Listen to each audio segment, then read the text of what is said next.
My name's Neil. I'm one of the event hosts and volunteers on the CohoUS events team. Swans Market Co-Housing, downtown Oakland is where I've spent 20 years of my life. So welcome to our session on common meals with Sheila Hoffman and Spencer Beard.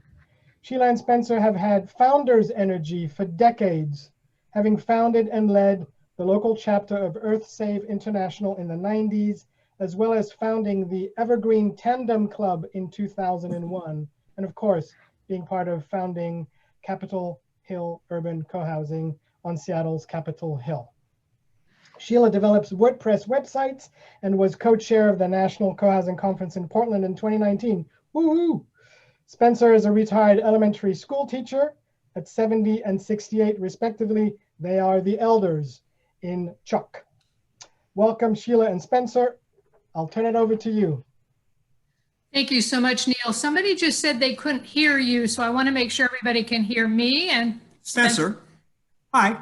Okay. Before we start sharing our screen, we wanted to just take a temperature we have in this room. We're only going to be able to see 25 of you at once, but if you can use your reaction option at the bottom right, usually of your screen, we'd like it if all of you who already live in a building of co-housing to use a red heart, and if you're in a forming, founding, seeking, curious stage to use a thumbs up, so we can just get a quick survey of what kind of folk we got. No red heart. Interesting. So very predominantly forming and seeking. We have a couple of red hearts who are living. I don't see a red heart. I don't either. I just have a hand and a thumbs up. Oh, Yeah. Okay, so then a thumbs up if you're Forming. forming, and a hand if you're not. If you're already in a group, hand or a heart. Okay. Thumbs up. Okay. Let's see.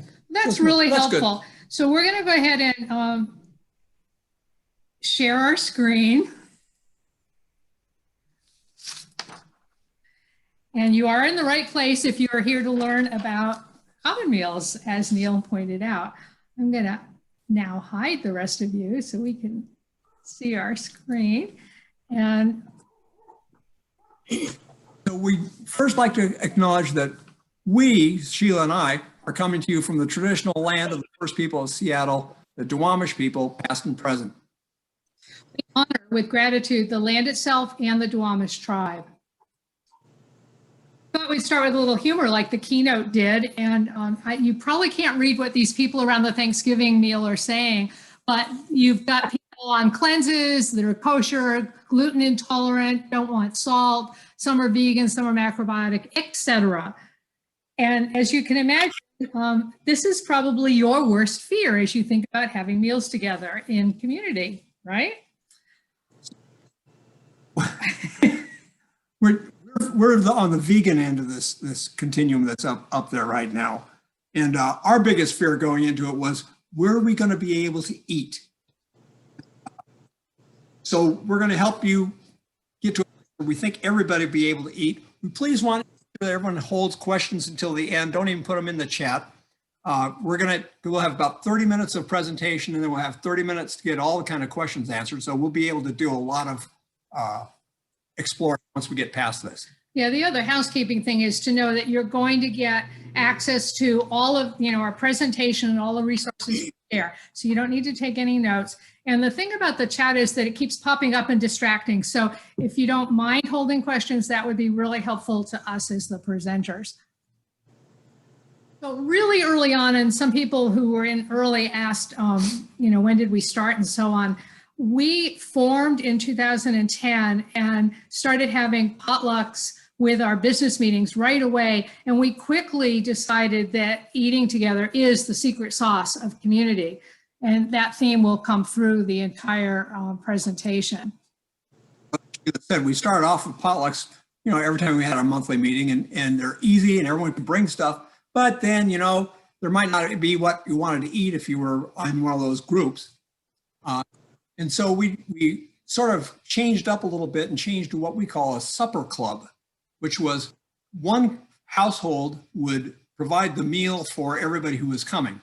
Now, mind you, we're a small group. There's only 9 households in our community, so that this was an easy way for us to practice preparing for everyone. Yeah. And we formed a team early on as well to do research, and the specifics of our research aren't necessarily relevant, but this gives you some idea of the breadth of it. We visited a couple of communities here locally. Songaya in Bothell has a pantry and buy-in club, which we don't choose to do and won't talk about today, but know that that's an option. Jackson Place, just up the street, shared all their forms with us, and we have access to those if you need those. When we were traveling on vacation, bicycling on our tandem, we visited 2 groups in Tucson and talked to them about why they were very long-term communities and they weren't having meals anymore because people had burned out on them. And why did they burn out, and how could they adapt what we were doing? So we've done a lot of that. And then I know Neil, who introduced us, knew Joni Blank well and loved her. We were very fortunate to have her as a resource. She was sort of the seminal piece on common meals, and we have a copy of her original article in Communities Magazine in the resources. We also had her come to a meal here in person, and she encouraged us to visit other communities. So we want to encourage you to do that. And especially with COVID, you may not be able to visit other communities in person, but you certainly can get on Zoom and talk to them. We looked at other communities that were close to our size, just to give you some idea of the amount of research we did. And Spencer's going to speak to some of the common things that we found. Most places, once they establish, set up a program where people choose to cook or not cook, people choose to help clean up and not clean up. And generally, there'd be some sort of system where people could figure out how much the meals cost and then spread that out among how many people showed up. With our group, since we're so small, that got to be more bookkeeping than we'd wanted to play with. So, because you have to figure out, okay, how many people came and how old were they? And there's a whole lot of different levels of that stuff going. But that is the way that most people have to do it because of the size of their community. Mm-hmm. That's right. So this particular list, I know it's a little text intensive. There's nothing there you need to read right this minute. It's pretty much summarizing things we've already said or we're going to say. There's just a lot of variables to think about. And if you're still in the design stages, which it sounds like some of you aren't even quite to design stage yet, you'll be thinking about things like, do we want to design a common house big enough for everybody in the community and their guests? Or for 2/3 of our community because nobody shows up for everything. You know, there are variables like that. And then when you're furnishing the common house, you're thinking about how many tables and seats and stuff like that. We also, there's things about how you're going to involve the kids in it. Are they going to be participating in the workload, or what are they going to just kind of be out along the sidelines? So that's the kind of homework. The research gives you new ideas of different ways people do things. We're not here to present the one and only way to do this at all. We figured out a way that worked for us in our situation that we're sharing, and we're going to talk about how you can possibly adapt it in your situation. But the research is really important, and there's lots more than one right answer. One of the many things you have to figure out is, what are the requirements you have in your community? I mean, we kind of took down broke it down into 4 main groups for things to consider. Medical requirements, like we have people in our community who have got severe nut and peanut allergies, so stone fruit allergies. Some of these are imminently life-threatening things, and they have to be known and addressed before we could even get into it. They're even like, we can't have those things in our common house at all because they're touch, not just eating. So, you know, we had somebody in our forming group who had a nickel allergy, which none of us had ever heard of before. And it means you can only eat white food. It's crazy. And fortunately, she said, you know, well, I'll just bring on my own food. Don't worry, you don't have to accommodate us. But if she'd moved in, we would have had to have figured out how to accommodate that as well. So it's quite challenging. A lot of potatoes and broccoli. Yeah, white potatoes. But there's a whole continuum here, obviously. And as we said in the beginning, we personally are vegans, and it's part of why I was on the research team for how we would do this. And we wanted to be sure that we weren't just going to get, a salad bar and a baked potato at every single community meal. That would not have been satisfying to us. Some things you'll notice fall into more than one category. So like kosher is definitely a religious choice. Being vegan, some people think it's like a religious choice, but it's not.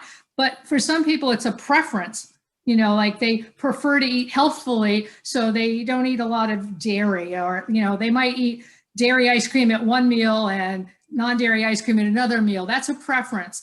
But for us, it was an ethical, environmental choice. So for us, it's a little stronger than just a preference. So thinking that through and hearing like something that was said in the keynote, like hearing why it's important to people is important to the bottom line, which the bottom line on the slide is, like everything in community, it takes communication. So you're going to have to know who your players are and where they all are on this and how you want to address them. How inclusive are you going to be? Is your meal program for everybody, or is it only for the people that fit in some parameters you established? So again, we can't answer that today, but we can point to what needs to be thought about. I will also point out that, like everything in community, if you stop and actually hear what everybody is saying and hear what everyone's feeling about, you'll find that you have fewer troubles than you think. We had some people that we thought were hardcore carnivores, and it was going to be slabs of meat at every meal. When we finally got around to working on this as a group and having we lined up depending on where we fit on the meat versus non-meat continuum, and everyone kind of fell into the middle, even the hardcore carnivores, as far as how they were going to structure it. So solutions arise if you allow them, I guess is what I'm trying to say. Well said, honey. So after all that research, we have this size family here, 9 families, 17 adults and 11 kids. This particular picture is showing the courtyard outside of our common house during our lovely summer months where we were able to eat outside before COVID. And I'll also point out that you don't know this, but I can see that there's 5 or 6 people here who are sitting eating who are not members of our community, who had dropped in for one reason or other. We'll get back to that in a little bit. So I was going to start this part. You're going to fill in the rest. You can tell we've been together a long time. So all that research that we did and the team brought back recommendations over time. And as a community, we decided on a mission statement that all of our meals, every meal must be delicious and nutritious for all, which means that we designed an inclusive meal program. And these yellow highlighted things are the main premises. So we do full participation, and we did not want to do bookkeeping for such a small group. And because we are such a small group, we decided that it would be an expectation from early on, way before we had a building, that we were having a meal program, that we were going to have 3 meals a week together, and that everybody was going to always participate.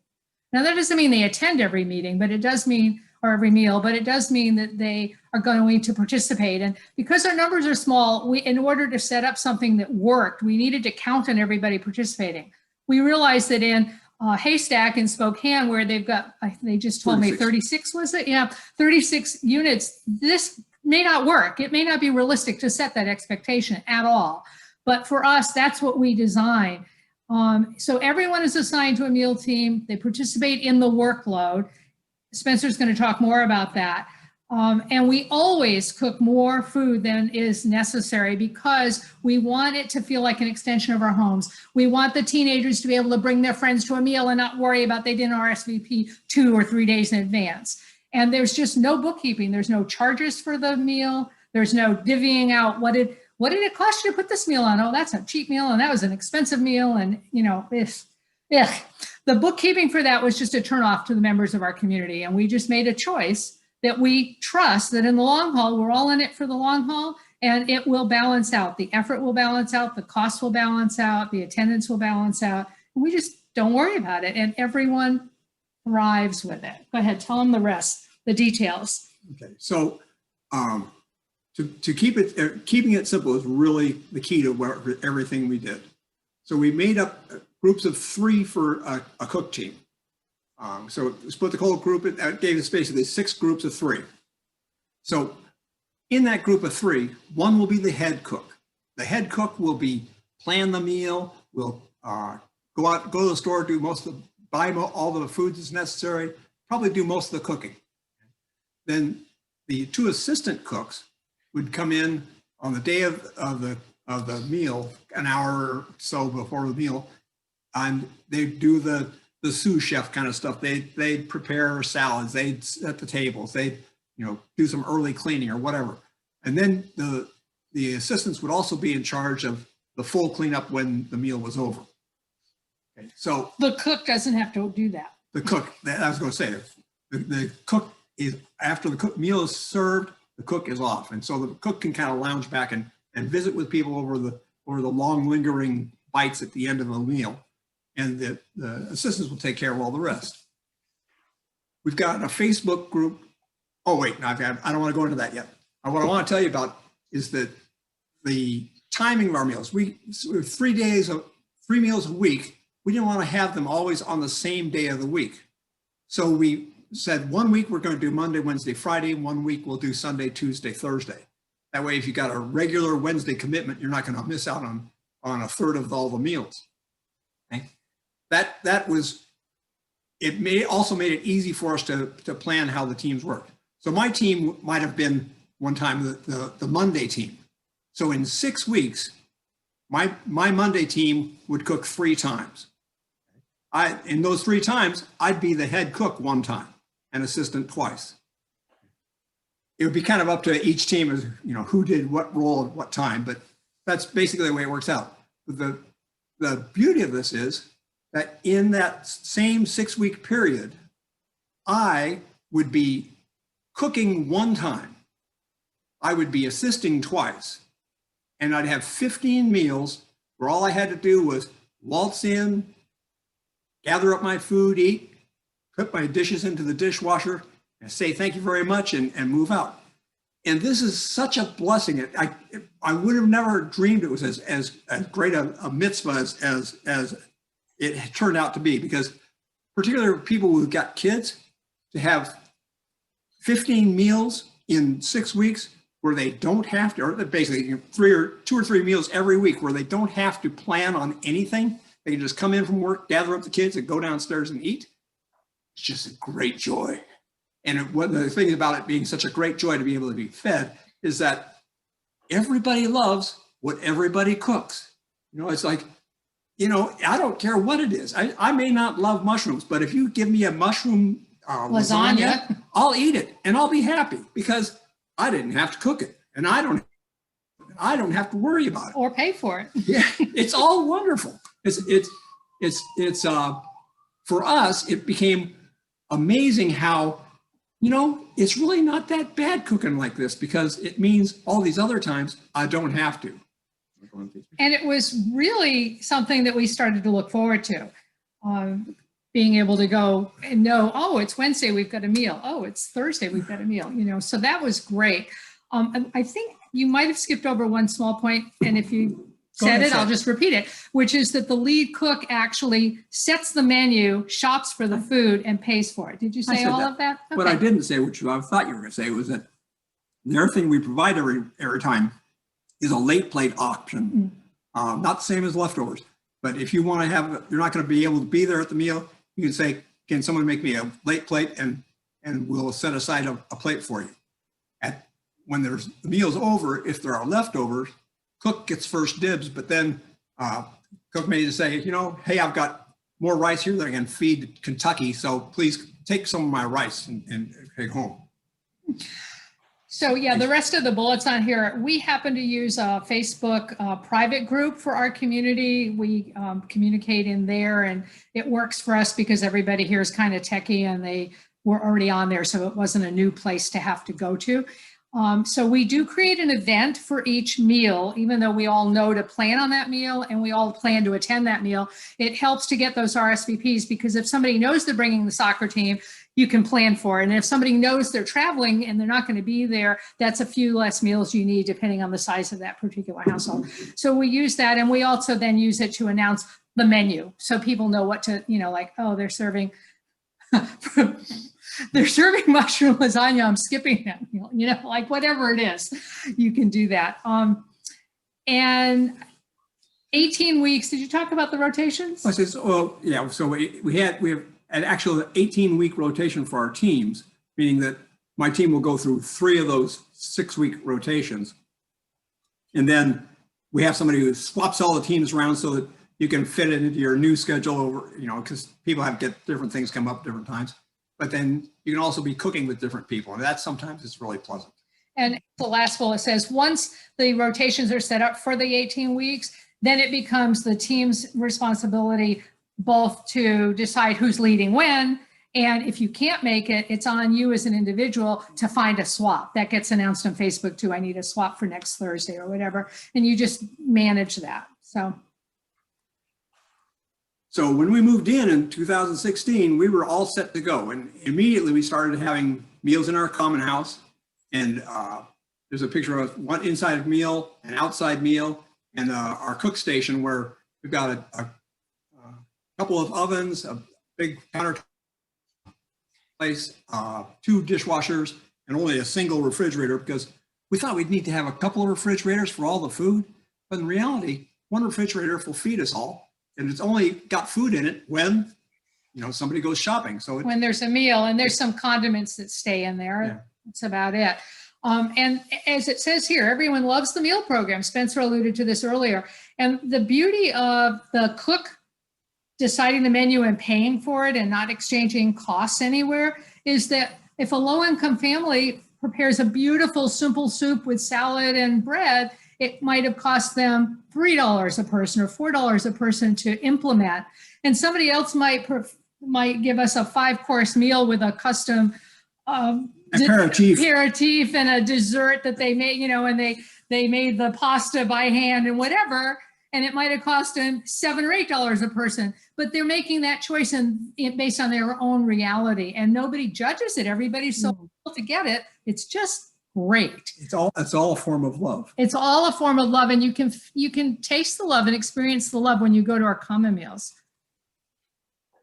So one of the things that you might be at the point of saying, how am I going to feed that many people? You do it first easily. Actually, so I go from the bottom up. First you do the stuff you fix your chili and cornbread, you fix your spaghetti, you fix macaroni and cheese, soups and sandwiches. These are things that everybody knows how to fix, and it's comfort food for everybody. So go with the stuff you know. And the idea of modular meals is a great way to address the differing needs. So obviously, if you've got several people who are gluten-free and dairy-free, you can have any of these things be modular, and people add or don't add the things. We have somebody who can't eat certain kinds of beans, and when we have chili, we have 2 big crock pots, one with those beans and one without those beans. So think modular, and that'll get you a really long way. Yeah. Community Thanksgiving. Now the important part, because I know most of you aren't in a meeting or a community as small as ours. So how do you adapt what we're talking about to your community? And it goes back again, I can't emphasize enough, doing your homework internally with your own members, as well as in the greater co-housing community. Visit communities, eat with them, cook for them if you can. Depending, I know with COVID, that's a little bit harder. But it's a great experience to cook for more people so that it dispels that fear of, I can't do this, when in fact, it's not that hard. But knowing within your community, how often do they want to eat together? How willing are they to participate? And try out the supper club approach if you're not already doing that. It's really different than potlucks. I mean, everybody, when you have a potluck, everybody has to work and bring something. And you get this wide variety. But when you're doing a supper club, the one household or subgroup, if it's not a household, however you would try it, gets the experience of cooking for more people than they do when they're cooking for a potluck. So it's kind of a fun thing. We encourage that if you can do it. And so if you decide, and I'm calling out Haystack and Spokane, but just because we've met them and they're nearby, they're in our state, and we know they're 36 units. So, you know, you might find, just as an example, that you have 20 families that want to participate in an ongoing meal program. Okay, so you get together with those 20 people or 20 households and say, okay, let's set up I haven't done the math, but you would figure out the math the same as Spencer explained for our group. And you say, we're going to have 2-person teams or 3-person cook teams. And you can actually apply exactly what we've done to a subset of your community to do exactly what we did and see how it works. And then at the end of, oh, that must be our time that just flashed at us. Yeah, 5 more minutes before we go into Q&A. We're right on track. Thank you, Neil. But if you want to do a trial of this with a subset of your community and you set a finite amount of time based on those numbers and how many weeks and people you're doing, and then you reevaluate and you let everybody opt in and opt out again and try it again and see how it goes. So we're not at all saying everybody needs to require everybody to attend your meals. That's not at all what we're saying, but we are saying that we found a simple, elegant solution that's working very well for us. And of course, we've had to adapt it for COVID. We sure have. You know, we started doing things where we'd have, in the summer, we had meals out on our rooftop farm. You can see that we got 6 or 7 families here separated out by socially distanced beds to let people go.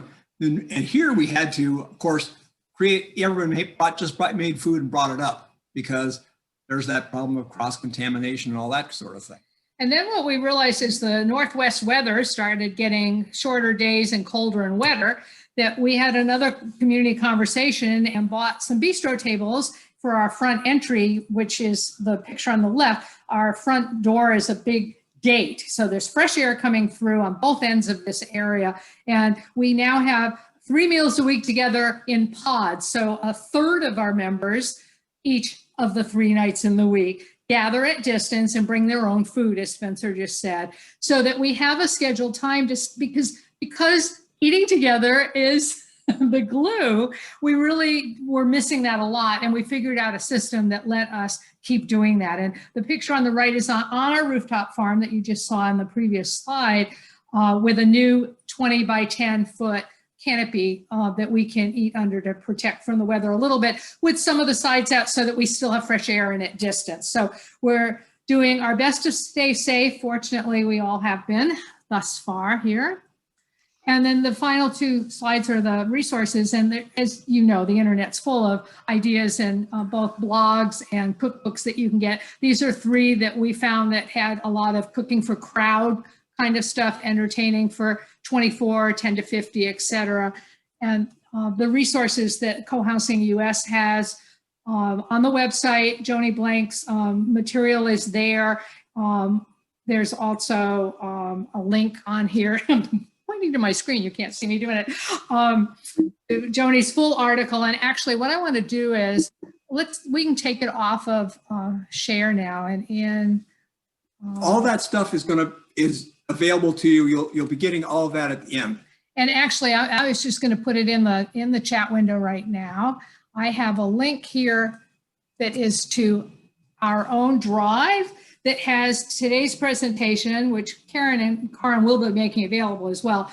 But this has Joni's article and our notes from when we talked to her and our notes when we talked to one other community. So it's just a folder you can refer to if you want to have access to some additional information.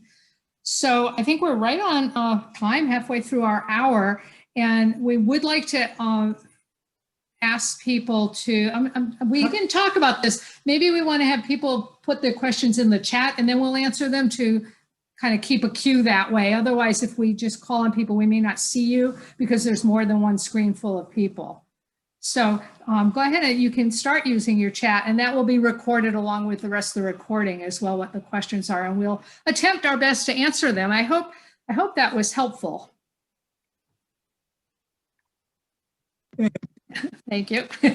Thumbs up and these help. So there surely are some questions though in the chat, please. Let's see if there's any other bits of wisdom we can say while we're waiting. Yeah, I can juggle too. You see, I can. Don't be silly. Is the designated lead cook allowed to purchase a meal rather than cook it? Oh, good question. So yes, a few times, it's not a matter of allowed, but it happens on rare occasions. I mean, the idea is that The lead cook decides. the lead cook decides. And like one time when we were flying out in, coming from Tucson from bicycling, we came in and we arranged to order pizza so that, because we weren't there to cook. It's happened a handful of times in 4 years that we've been doing this together. It's not something we really encourage, because the love is in the preparation and it's team building. I mean, we juggle our teams intentionally to build relationships with different people all the time. It's not households cooking for households like it was in the preoccupied setting where it had to be kind of household and household. But now it's always a mix of households that are the cook team. So somebody asks if we find pretty even participation, and I'm happy to say that we have like 100% participation in the preparation part. Okay, because everybody takes their turn as cook or assistants. You know, there's a lot of people that don't show up at meals at various times because they've got a class or they've got something else they've got to go to, or some people just buzz in and grab something real quick and take off. But we usually have, I'd say, a small meal would be half of us at a meal, and usually between a half and 3/4 would show up. I would say anywhere from a half to 120%. Wow. We have 100% attendance sometimes, and we have guests often have guests. Be careful you don't miss any. There was I'm going down right. Okay, more on how did you decide not to charge for meals? That was actually for us a very easy decision. Once we learned about that as an option, I think we got that from Joni actually. Yeah, Neil's nodding. It was like a light bulb went off. It was just so much simpler. The amount of bookkeeping that we witnessed when we went and did our tours of, I'll describe it in more detail. So in a larger community where everybody has the option to participate, people have to sign up for whether they're going to cook, whether they're going to clean, whether they're going to shop. There are shoppers. We don't have that at all. And then you would announce the meal you were cooking for at least X amount of time in advance. And then people would have to sign up X amount of time in advance. And then the shopper would have to buy the food. And then they would add up what they spent on the food. They would divide it by the people who RSVP'd by whether they were kids, and young kids are free, and another age of kids cost a certain amount, and then there's full Teenagers price. cost double. And and then divide that all up by what they actually spent on that particular meal. And it was just a headache. We all saw that as a headache, and we all said, oh, let's just not charge. We trust that we're all here in the long haul and that it all balances out. It's just all good. We're all coming from a place of abundance and generosity, and it just works for us. I hope that addressed your question. The average cost. We have no idea what the average cost for the meals. Well, we can say from our research that there was an average cost roughly of $5 to $6 a meal in other communities. And I know that we're retired and we tend to cook simpler and vegan meals where we don't do alcohol like some people do, and we don't do fancy desserts. And I would say we're down at $3 or $4 a meal probably for our meals. And some people are spending considerably more than that. Oh yeah, there are people who are spending closer to $10 a meal. The people that buy the Seriously. salmon. The salmon and steak at the same meal, and chocolate truffles handmade. I mean, I'm serious. People get into it, and that's fine. They're showing off and they can do what they want, but we don't have to do that to be appreciated. How does the lead cook? Okay, so the lead cook accommodating special needs folks. Sometimes the lead cook will goof and not do it. Like after about 3 months living here, somebody said, I'm really allergic to raw carrots. And it's like, they had said it and put it on a chart right at the beginning, and no one had really paid any attention to it. So it's kind of something you have to kind of keep paying attention to. But generally, the easiest way of accommodating is like Sheila said, like we have a gal who can't have a certain kind of beans, so when we make a chili meal, you make a chili with these beans and chili without those beans, but it was some other kind of beans. There'll be a lot of times for us that everyone else is having like the steak and salmon sort of thing, and we'll get field roast hot dog things. You know, some accommodations are better or worse than other accommodations, and that's just kind of the way it goes. But you know what? We're actually at the meals for the social interaction more than the food anyhow, so it all works out. Yeah. If the lead cook is ill, it's on them to deal with it. I mean, they have to find a sub. Hopefully they know in advance, but certainly nobody who's ill is going to prepare food for the community. That wouldn't, you know, their team would step up. They would order pizza. You know, there's always 2 or 3 options for that. A little more about COVID precautions for cooking and serving. We immediately, our community stopped having common meals with COVID.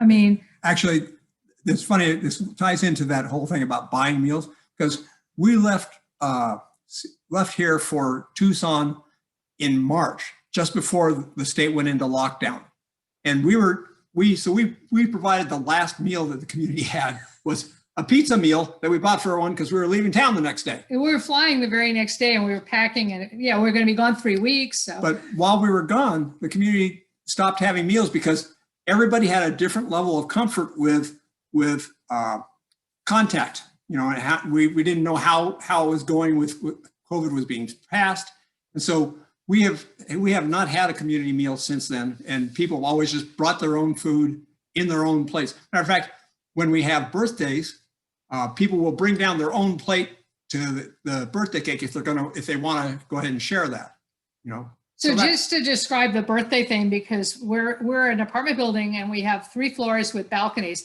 and we can look down into that courtyard you saw pictures of. So whoever's birthday it is announces they're having an event, and we all come out and sing to them from the balconies, and they're down in the courtyard, and then they're masked and gloved, and we all go down with our own plates, masked, and get our cake and come back to our own unit and eat it. So that's pretty much the only social thing, you know, other than the meals I showed you where we're, you know, spaced in a third of us at a time. But since COVID, it's a whole different matter. The next question on here is, how do you handle special holiday meals? Do you coordinate with the social team? So we don't have a super active social team right now, but it's it comes and goes. Small. We're small, and so there's a lot of overlap. Traditionally, even before we had the building, our Thanksgiving, since that's coming up, everybody had their own family thing they did on Thanksgiving, and then we have always had a leftover potluck on the day after Thanksgiving. That's just kind of what we've done. And like for Easter, we have not had a meal, but we have egg hunt in the building for the little kids and things like that. So if a regularly scheduled meal falls on a holiday, it's that team's decision whether they hold it as normal or do something special, or they cancel it, because like Christmas, a lot of times people are traveling. Now, I don't know with COVID what it's going to be like, but oftentimes there's so few people in the building that the people who are here just get together, but it's not the team gets to decide that, basically. And someone asked about whether we have food handlers training. We've never done that. We've just said, make sure you wash, and you know, we do our laundry and stuff. We approach it that we're just like in our common house furnishings that we don't have commercial washers, you know, dishwashers or commercial ovens. We have all residential equipment, and we treat it like we're a family, a very large family. And so we don't do the whole food handler thing at all. But obviously we all wash our hands beforehand, and, you know, don't pick our nose while we're cooking. Thank you very much. Sorry, Sheila. Humor. We were encouraged to include humor. There's a question about larger communities handling common meals during COVID. We're not exactly appropriate. To do that. We might have hold on to that. Whoever asked that was Sandy, I think. Maybe we can come back to that getting toward the end. Give us a little time, Neil, before we Neil might actually have something, because he's in a larger community, and we're in such a small community, we don't really know what larger ones are doing right now. What you're describing sounds like a complicated way to charge people. There may be simpler ways to do the accounting for who gets how much, but every group that we visited had extremely complex accounting processes and requirements to get signed up for the meals, and which is what made us just say, heck with it, we're just going to go easy. We like how easy it is. Everybody here likes it. It wasn't one person imposing it. Everybody immediately embraced this approach. Next person asked about whether we had design requirements for the meal, like a side dish, a main dish, and a dessert, etc. There's no requirements at all. Whatever the cook prepares, that's what you're going to get. And I mean, we've had meals that have been stripped down to as much as it was just grilled cheese sandwiches and tomato soup. And that was it, because that's what was called for at that time. And so that's what we got. Let me tell you, on the other hand, we've eaten more dessert since we moved into co-housing than we ever ate at our home. Yeah, we call it the co-housing 10 or the co-housing in 20, like, you know, the extra weight people have gained since we moved in 4 years ago, because there's so much dessert and breads. I will also say that our particular community, and I can't speak for any others, but there's a definite leaning toward being rule averse in general. So our community doesn't like to put rules and stipulations. We trust each other a lot, and that's an important thing that we built up over the forming years. And we have good communication, so that helps too. So then we just don't need a ton of rules. That's how we roll here. And we don't know when we're going to start doing common meals here together again. Well, I will say that we're all hungry for it. We're very hungry for it, and that's a little joke. I got the joke. I think, given what I know about the range of risk tolerance in our very small community, it's unlikely that we will start that again before the middle or end of next year. There has to be vaccine before our community is going to start eating together again, other than as we are now, outside at distance, bringing our own food, which is better than nothing. Okay. Roseanne asked if we had this all planned before our move in, or did we let it happen? We practiced it and planned it before we moved in. And that's why we had the supper clubs where each of us were practicing feeding a whole group. So that when we moved in and we were having meals the first week we were in.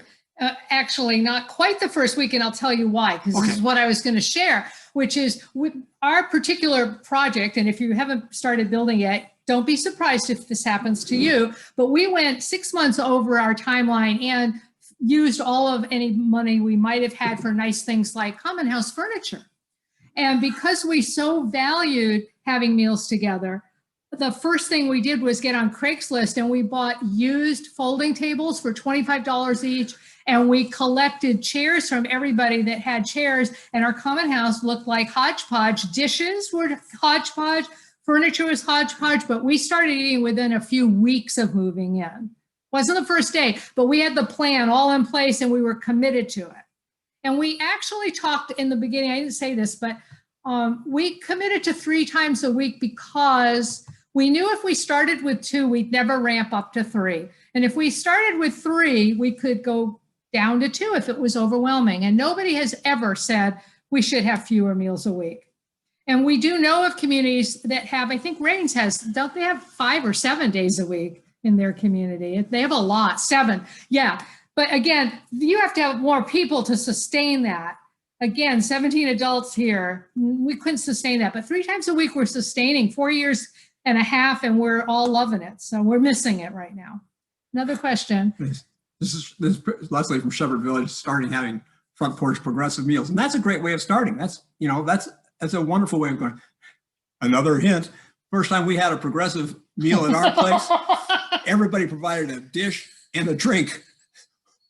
By the time we got through 9 apartments, everybody was kind of reeling. It was dangerous because I ended up on the 4th floor, and we really had to be careful going downstairs. Well, plus the next morning, everybody was a little hungover. So we agreed that at the next progressive meal, we were trying to do those on the solstices. And we agreed that we'd at least have a theme around the alcohol, so it wasn't such a variety of alcohol. Our website shouldn't say that we have 23 units. No, it doesn't. We definitely only have 9. I'm real positive about that. You let me know privately where you saw that, because I'm Marty. the web developer, and Marty, like send me a link because I don't think it says that, but if it does, I need to fix it. We got one more message there. One more message and we're good. I know, but we gotta get down to that last message. There it is. When you divide into teams, is it household or adults in the community? Ooh, good question. Yeah, Actually, they're all good questions. They're all great questions. And I kind of alluded to this earlier, but thanks for clarifying it. So when we provide the team that's breaking us up our constrictions for the next round, we might say we want to be on the same team, or we might say we want to be on different teams. Because we're 3-person teams in most households, they're all couples. The kids aren't part of the cook teams. We have one single person and the rest are couples. So we're an odd number, actually. We're a prime number. We're 17. So whether we had 2-person teams or 3-person teams, we're going to have an odd number. So we have mostly 3-person teams. So that means you could be a couple with one person, or you could be 3 individuals. But you're never just one household. I mean, actually, when we were don't go there. Don't go there. Yeah, it doesn't matter. We do it by individuals, basically, is the long thing. Marty, so we're Capitol Hill Urban Co-housing, also in Seattle. Duwamish is in West Seattle here, and they are that big, but we are not. We are 17 adults. I can understand that. 9 units, yep, same city. Anyway, and we acknowledge the Duwamish because they're the people who lived here before anyone else. That's right, at the very beginning, we're on their land. Yeah. To clarify, each adult in the household participates individually. To clarify, each adult participates on a team. The adults may be on the, Sheila and I may be on the same team during one set of rotations, but often that'll change around. There's some people that just like to work with their spouse and that works out best for them. That's fine. We kind of like to be on different teams all the time. And I think what was being thought at there is that it's not like a requirement for each household to participate. It is a requirement for each adult to participate. That's the clarification I think that was being sought. And Neil has put our link to our website up there. Yep. Yeah. So let's go back to that question, Neil, that we had earlier. It was about what people are doing in larger communities about COVID. What you guys are doing in communities that are facing COVID. Is there anyone here who would like to raise their hand? I think Neil wants to. Okay. Oh, I can. Yeah, I just wanted to comment that, to the best of my knowledge, Berkeley Co-housing is 7 and it's opt out. So you have to say when you don't go, which is just another way of doing. And people have obviously got used to that cadence, that rhythm, that protocol. Yep. So what I know about Swans Market Co-housing in Oakland is that we're very much not using the common house, and so common meals are off the table. Maybe that was a joke that Spencer made earlier, I forget. And so what's going on now is that we're on 0.3 of an acre, and so there is an itty bitty little garden and a very, very long walkway across which are, roughly 10 homes on either side. We're kind of 19 feet apart. So there's this very squashed space, but there are events that are outside, a little bit clustered, like we saw at Capitol Hill. Very sweet. I love that you guys are doing that. And we have some residents who will basically cook a common meal in their homes, open up their sash windows as if they're kind of, dishing it out. And residents will come equipped with gloves and their own dishes and come and have the food be dished out on their own plates. And then, either hover around the walkway or just simply take that home and be with their kin.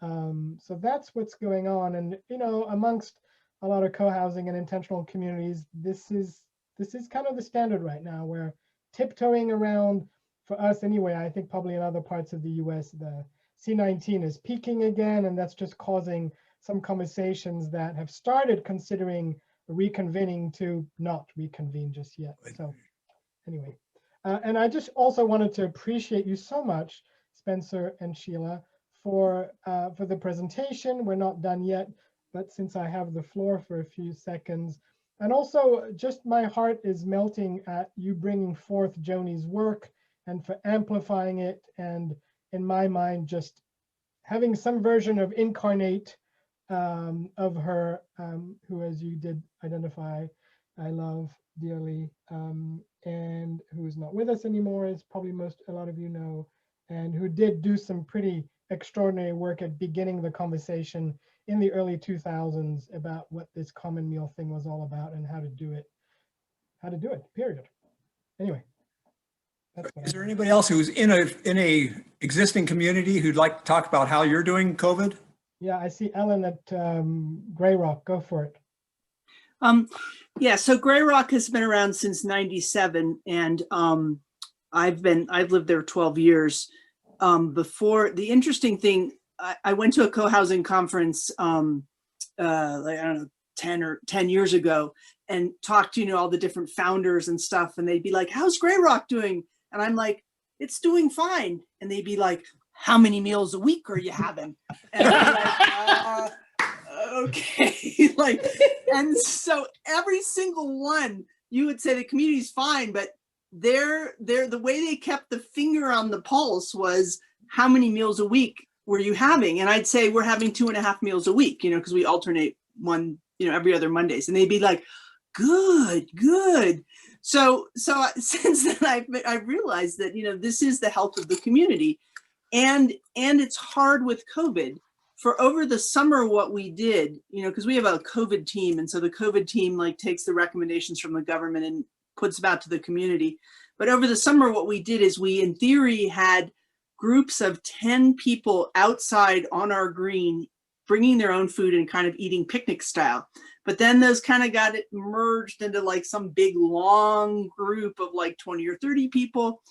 But now that the weather's changing in Colorado, we're not doing that anymore. And it's very sad, because I'm a single person. So what I've done is I've reached out to 2 of my single neighbors. And so we're going to be gathering on my porch. I got some patio heaters from Home Depot, and we're going to be gathering on my porch and meeting, the 3 of us, once a week or maybe twice a week.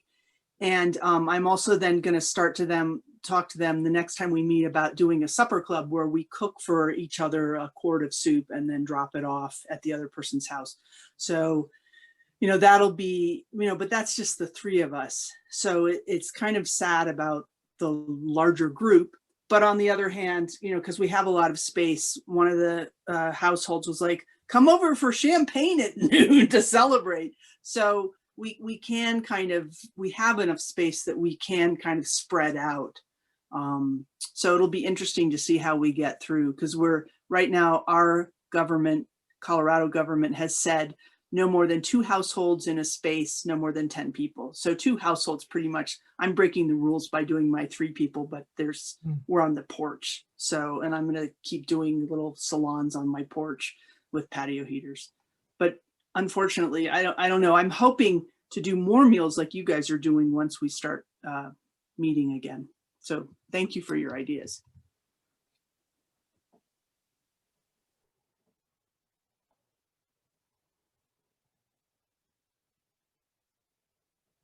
Anybody else want to share their current community experiences with meals? Or any last questions for us? And just a reminder that we did put a link at the very beginning into the chat box. What happened to groups that stopped eating together and why? We'll get to that question in just a second. To finish my sentence, that link is to a Google Drive of ours that has this presentation, and as well as Joni's original article. So you can have access to it without waiting till it gets posted. Go ahead and start answering that question that just came in. So the question, lost it already. Oh, what is happening? I know what it was. It was about communities that stopped eating together. So that's actually what when we go down to Tucson every year to bicycle in the spring to get the good weather, we stay at Cohousing. So we've gotten to know folks down there, and there are varying things, but the older communities get what we've experienced. I can't speak to all communities, but what we found when we were talking at one of them was that they used to have a robust meal program, and it just, there's turnover of people that maybe aren't as bought into the value, and the people who are still there are worn out of having to make things happen. it just fizzles. And then sometimes, like, I can remember one of the times we went down there, well, they have a potluck once a week. And we're like, we're not into potlucks personally. They don't work for us, but we went because we wanted to hear them. And then the next time we came, they were like, well, we're going to get a group together. Will you talk to us about, and we basically did the same talk, except it wasn't a slide presentation yet. And I don't know if they happen to be set up with 3 casitas. And we were saying, well, you could each casita do their own program, but use the same system, and everybody could have different designs around it. So I don't know if that really answers it, but it's different. Every community is different. Their longevity is different, the number of people, the interest level. It's hard to sustain sometimes. And we're still in that honeymoon session. We've only been here 4.5 years doing this. So. And it for us, because we don't have the spaced out thing where most co-housing things where you're walking down the walkways and you see people and you stop and chat over here. We've got apartment buildings. We've got a walkway between 3 units. So it's somewhat harder to bump into people if if we don't leave all our doors open all the time, which we haven't done during COVID. Could I answer that question also? Please which do. is, when I started 12 years ago, there were routinely 40 to 45 people at every Thursday night meal. Wow. And over time, in 12 years, we've gotten down to basically 18 to 22 adults in every meal. And so what I think, we did a poll at one point, and what we found is that cooking for people, because I try and do gluten-free, right? And I'm trying to do dairy-free and whatever, but it's really annoying.